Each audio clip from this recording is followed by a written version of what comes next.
Assalamualaikum warahmatullahi wabarakatuh. Waalaikumsalam warahmatullahi wabarakatuh.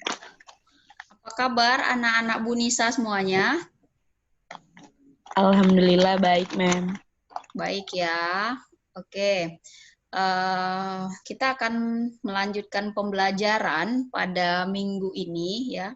Karena minggu semalam saya berhalang hadir, maka minggu ini masih tetap melanjutkan pembelajaran ya dengan materi ya perang melawan kongsi dagang. Oke, nah, jadi nanti kuis yang kalian kerjakan di psikologi itu tetap kalian kerjakan karena walaupun materinya sama, tetapi kuisnya itu berbeda. Jadi harap kalian kerjakan di psikologi ya. Oke, langsung saja kita mulai pembelajaran pada pagi hari ini. Oke, saya akan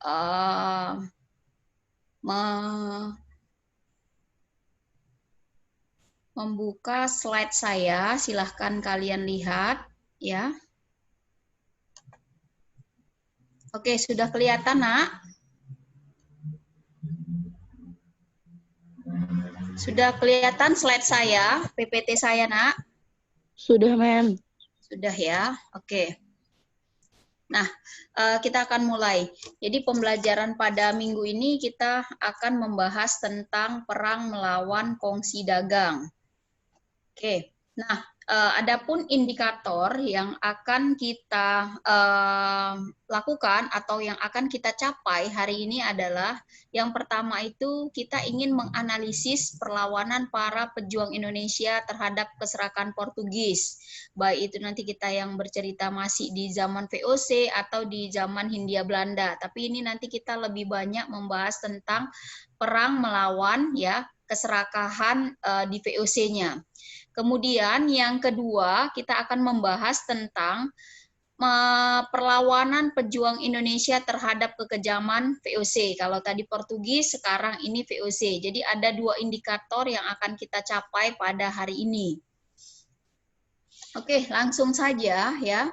Kita akan membahas bagaimana ya para pejuang-pejuang ataupun pahlawan-pahlawan Indonesia ya mereka itu berjuang untuk melawan yang namanya penjajahan imperialisme.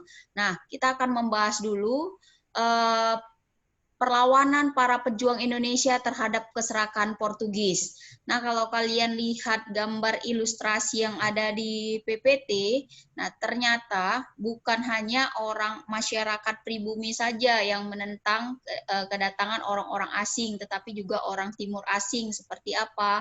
Seperti Cina, kemudian orang-orang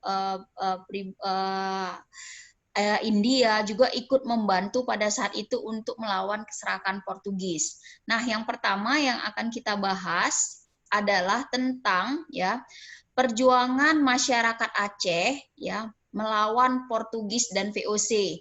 Jadi kita akan melihat ya ketika Malaka jatuh ke tangan Portugis, maka Portugis juga mulai mengintai, mulai melihat daerah-daerah sekelilingnya, termasuklah Aceh.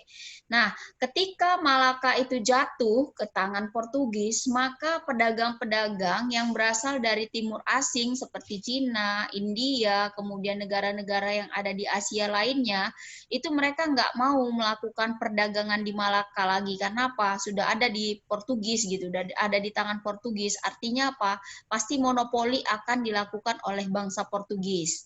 Makanya mereka itu berpindah, para pedagang-pedagang itu berpindah mencari tempat bandar perdagangan yang tidak ada bangsa Portugis atau bangsa-bangsa Eropa lainnya.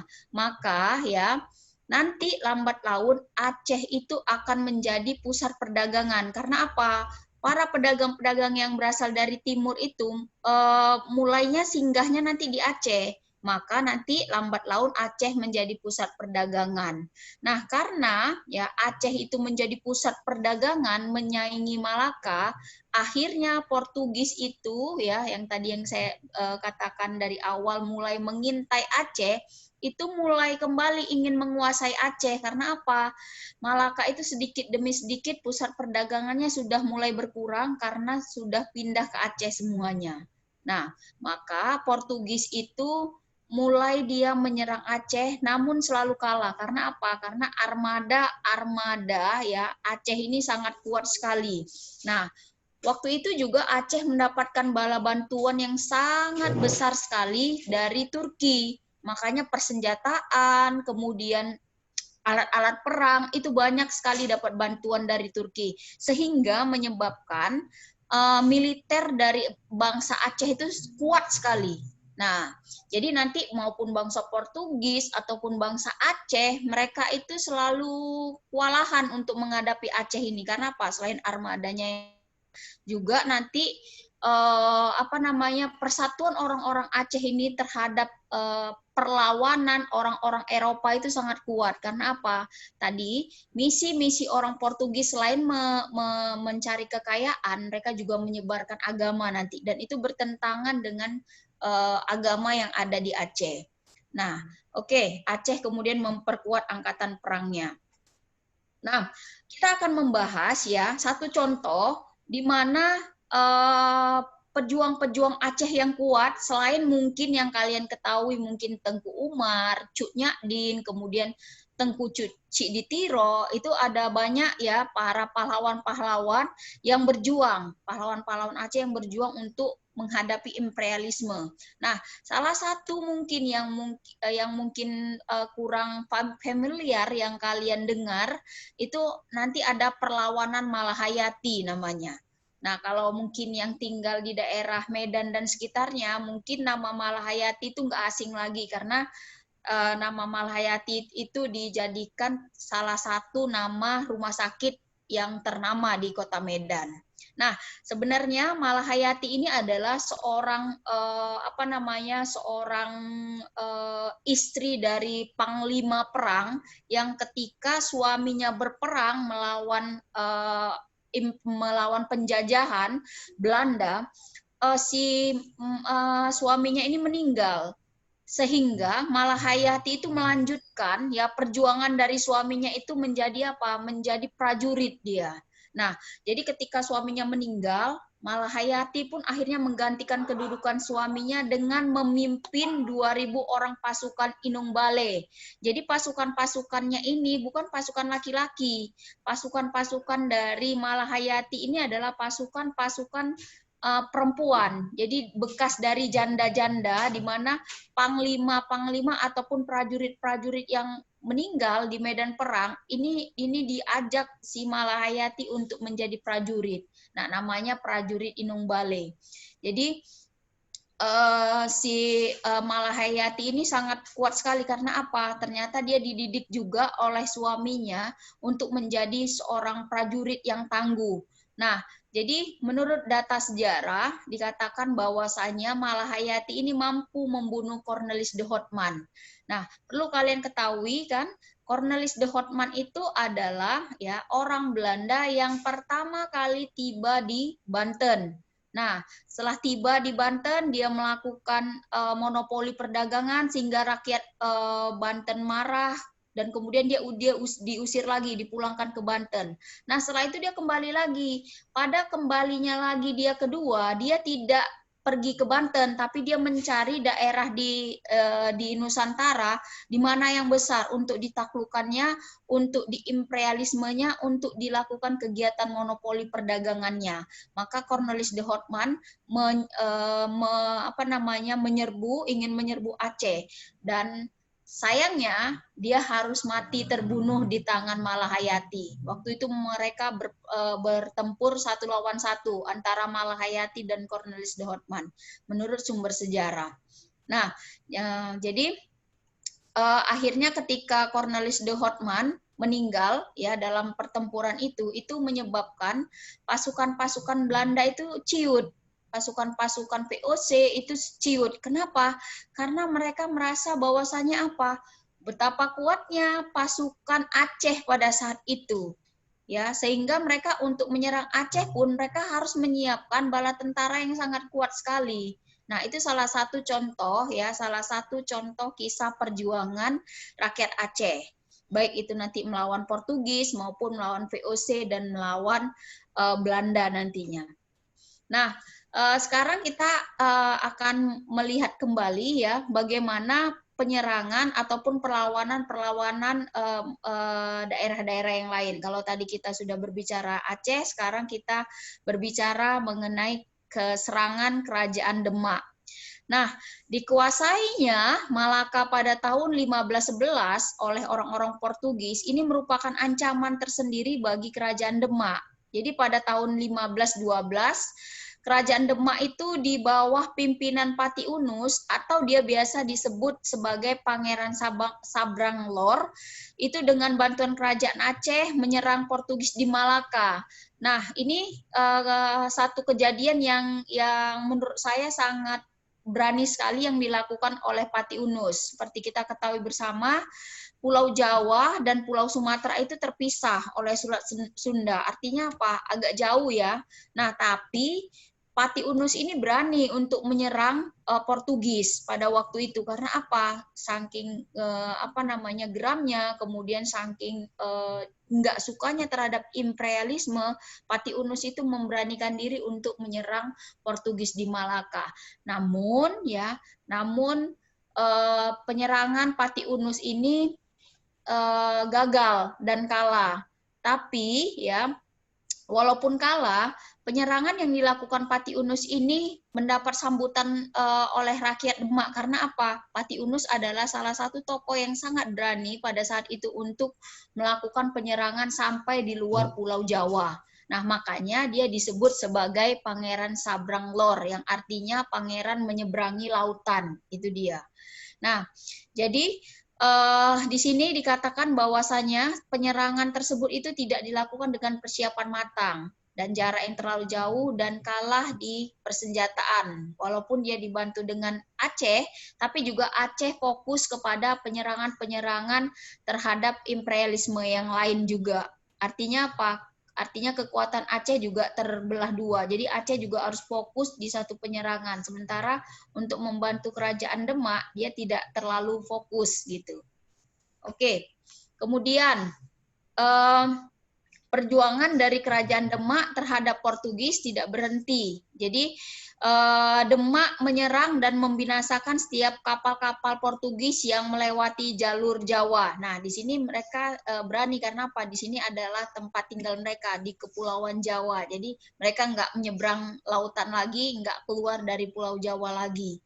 Nah, jadi akhirnya banyak kapal-kapal Portugis itu yang membawa hasil rempah-rempah dari Maluku itu nggak mau lagi melalui Laut Jawa karena apa? Di sana udah dibinasakan, udah dibakar, udah diserang habis-habisan. Makanya mereka nanti melalui jalur yang lain, yaitu melalui daerah Kalimantan Utara. Jadi upaya Demak untuk mengusir Portugis itu diwujudkan dengan ditaklukkannya Kerajaan Pajajaran oleh Fathaila. Ya, jadi dalam prosesnya itu Kerajaan Pajajaran itu masih bercorak Hindu-Buddha nanti dan nanti bisa diislamkan oleh Fathaila. Jadi kalau penyerangan ini itu masih berhubungan dengan kerajaan-kerajaan yang bercorak Islam. Nah, jadi kemudian nanti ketika nanti Jawa, Batavia sudah bisa dikuasai oleh si Fathaila ini, ya, kemudian pelabuhan Sunda Kelapa pun juga sudah dikuasai oleh si Fathaila ini, maka Fathaila mengganti nama Sunda Kelapa, pelabuhan Sunda Kelapa yang ada di Jakarta itu menjadi Jayakarta. Nanti inilah asal muasal nama dari Jakarta, ya. Oke, kemudian itu tadi perlawanan dari rakyat Demak, contoh yang kedua. Nah, contoh yang ketiga, perlawanan rakyat Maluku. Nah, kalau kalian lihat gambar ya juga, kalian juga bisa melihat bagaimana bentuk ilustrasi dari perlawanan rakyat Maluku.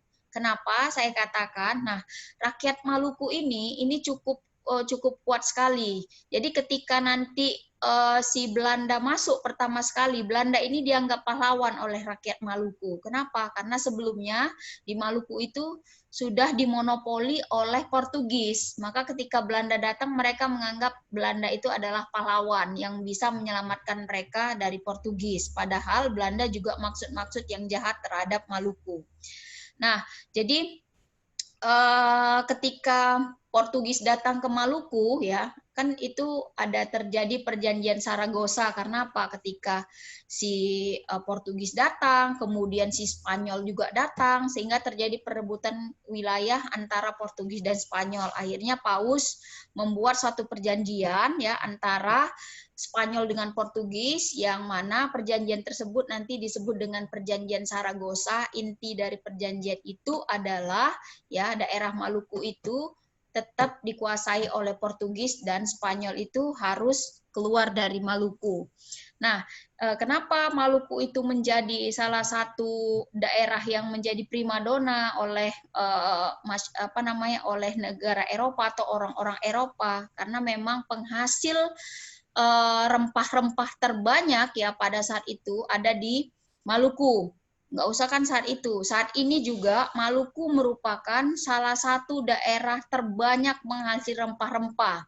Jadi cengkeh di sana itu memang sangat kualitas sekali ya, sangat kualitasnya itu kualitas internasional, di mana Maluku memang penghasil rempah-rempah yang diakui oleh dunia.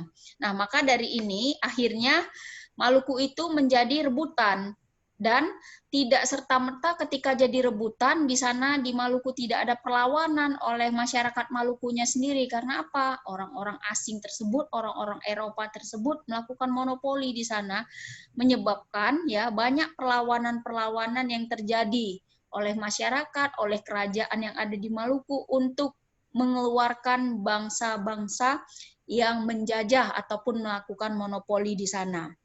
Nah, jadi di sini nanti tokoh yang melakukan perlawanan itu adalah Sultan Harun, ya Sultan Harun. Kemudian anaknya juga ikut di dalam penyerangan-penyerangan yang dilakukan untuk mempertahankan Kepulauan Maluku dari imperialisme orang-orang Eropa. Nah, jadi nanti anak dari Sultan Harun itu adalah Sultan Ba'abullah.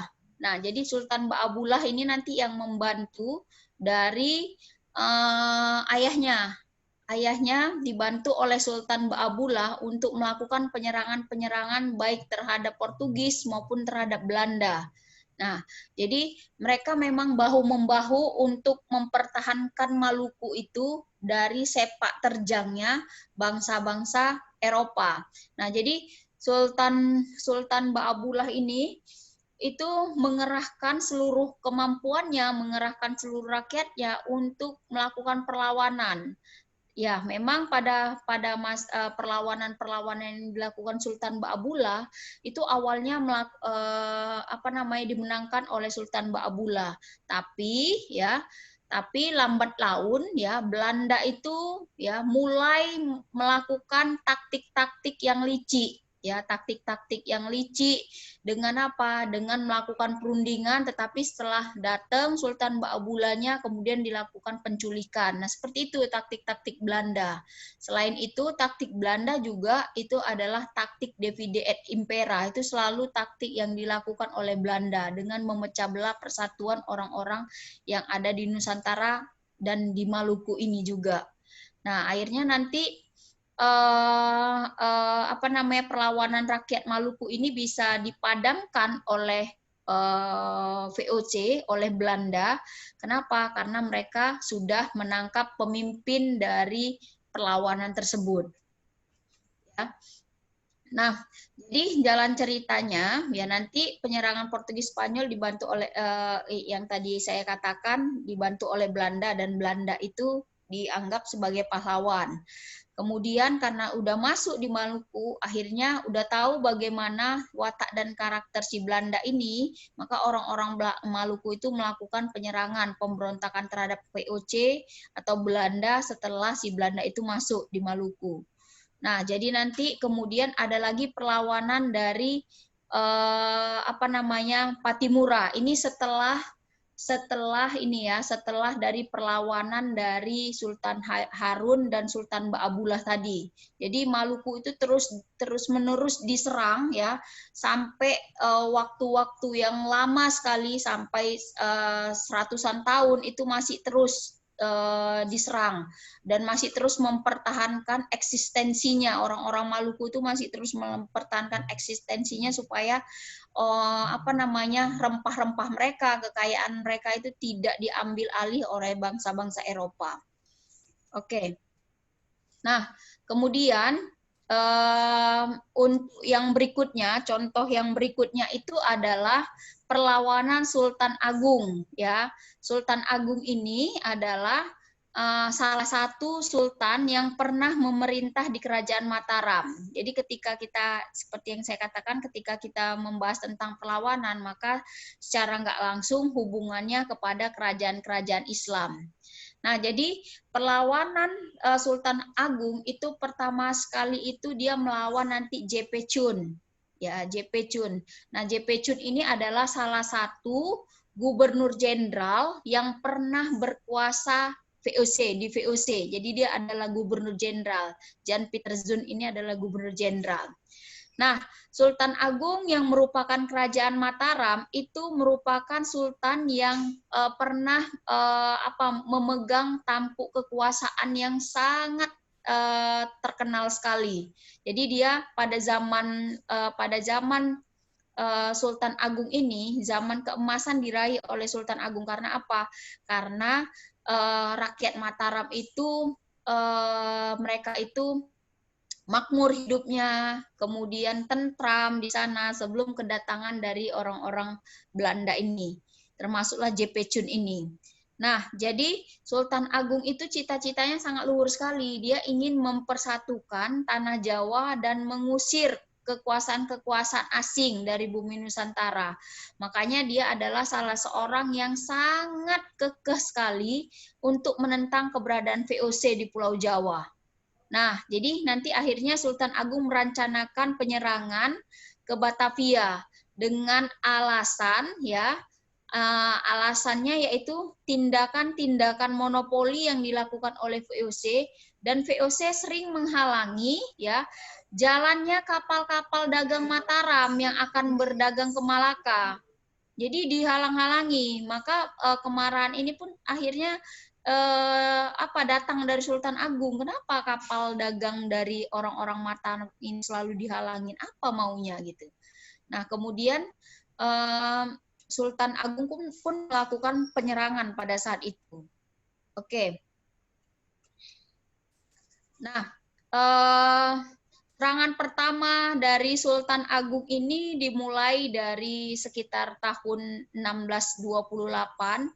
Nah, di mana Sultan Agung itu mengutus pimpinan dari Tumenggung Baureksa untuk menyerang Batavia pada saat itu yang sudah dikuasai oleh VOC.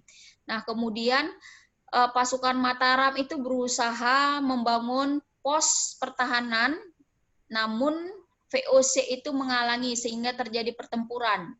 Jadi ini serangan pertama yang dilakukan oleh Sultan Agung. Kemudian nanti serangan kedua itu 1 tahun setelahnya, 1629, penyerangan berikutnya. Masih tapi tidak lagi dipimpin oleh Tumenggung Baureksa, tapi sudah dipimpin oleh Tumenggung Singaranu. Nah, kemudian juga dibantu oleh Kiai Dipati Juminah dan Dipati Purbaya. Nah, kemudian ya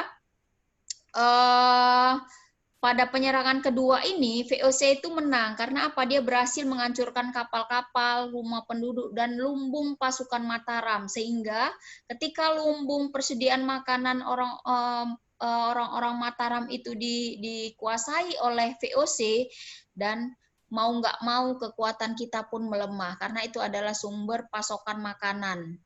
Pada serangan kedua ini kita kalah. Nah, kemudian Sultan Agung itu ketika penyerangan kedua ya di tahun 1645 Sultan Agung meninggal gitu. beberapa tahun setelahnya Sultan Agung meninggal, sehingga kekuasaan Mataram pun semakin lemah.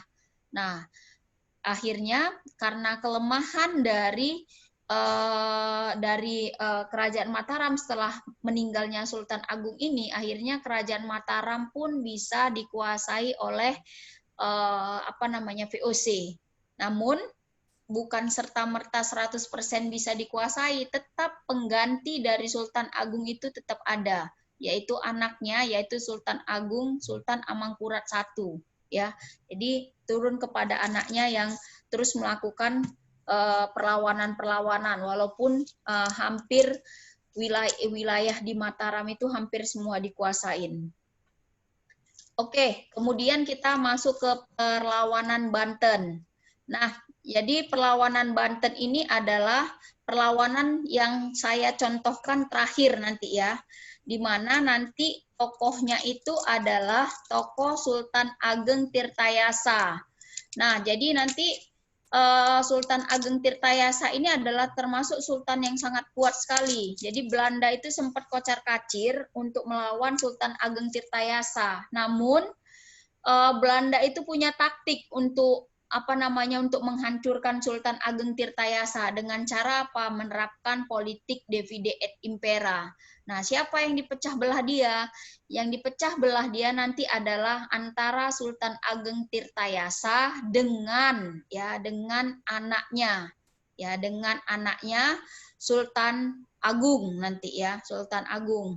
Jadi sehingga ya Sultan Ageng Tirtayasa ketika dia diadu domba dengan si anaknya sendiri, maka dia memutuskan untuk mengeluarkan anaknya itu dari silsilah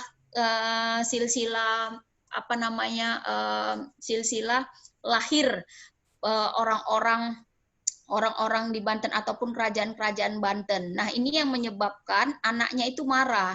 Semakinlah dia memperkuat kerjasamanya terhadap Belanda untuk menyerang ayahnya sendiri.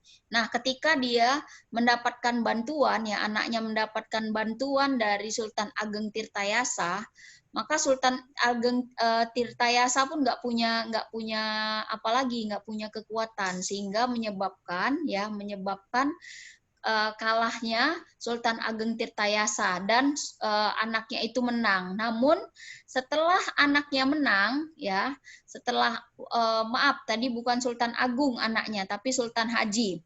Nah, setelah nanti anaknya Sultan Haji ini menang melawan ayahnya sendiri, maka nanti kekuasaan yang ada di Banten itu semuanya diambil alih oleh Belanda.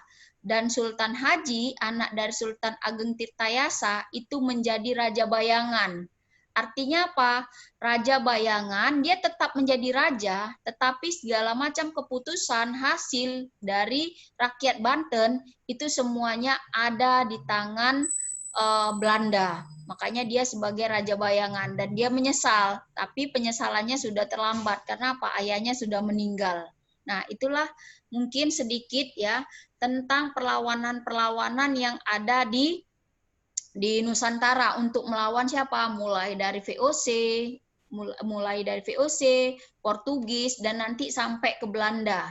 Nah, inti dari perlawanan-perlawanan yang dilakukan bangsa Indonesia adalah bangsa Indonesia itu nggak mudah menyerah untuk mengusir para imperialisme, para penjajah-penjajah yang ingin masuk ke Indonesia. Walaupun mereka itu harus mempertaruhkan nyawanya, tapi ingat, mereka tetap berjuang untuk mengusirnya. Nah, artinya ketika pada masa saat ini kita itu sebagai generasi muda harus bisa memperjuangkan apa yang sudah diperjuangkan oleh pahlawan, oleh istilahnya kakek nenek moyang kita. Dengan cara apa? Ya dengan cara kita itu harus mengisi kemerdekaan ini dengan hal-hal yang baik. Contohnya apa? Belajar, kemudian menciptakan inovasi-inovasi yang kreatif untuk membangun Indonesia. Nah, itulah yang harus kita lakukan sebagai generasi muda. Ada banyak hal-hal yang lain yang dilakukan, yang bisa dilakukan oleh generasi muda. Nah, itu saja tentang perlawanan masyarakat Indonesia untuk melawan penentangan Belanda. Nah, silakan untuk yang ada pertanyaan bisa dituliskan nanti di forum psikologi ya, Nak ya. Oke. Oke. Untuk pembelajaran hari ini, Nak, untuk pembelajaran hari ini saya sudahin saja tentang perang melawan kongsi dagang. Ya, untuk pengerjaan kuis bisa kalian lakukan di psikologi. Oke, anak ya. Saya sudahin saja pembelajaran kita pada hari ini. Ya, semoga kita dalam keadaan sehat semua dan kalian juga bisa mendapatkan keberkahan dalam mendapatkan pembelajaran setiap harinya. Sekian pembelajaran dari saya hari ini. Assalamualaikum warahmatullahi wabarakatuh.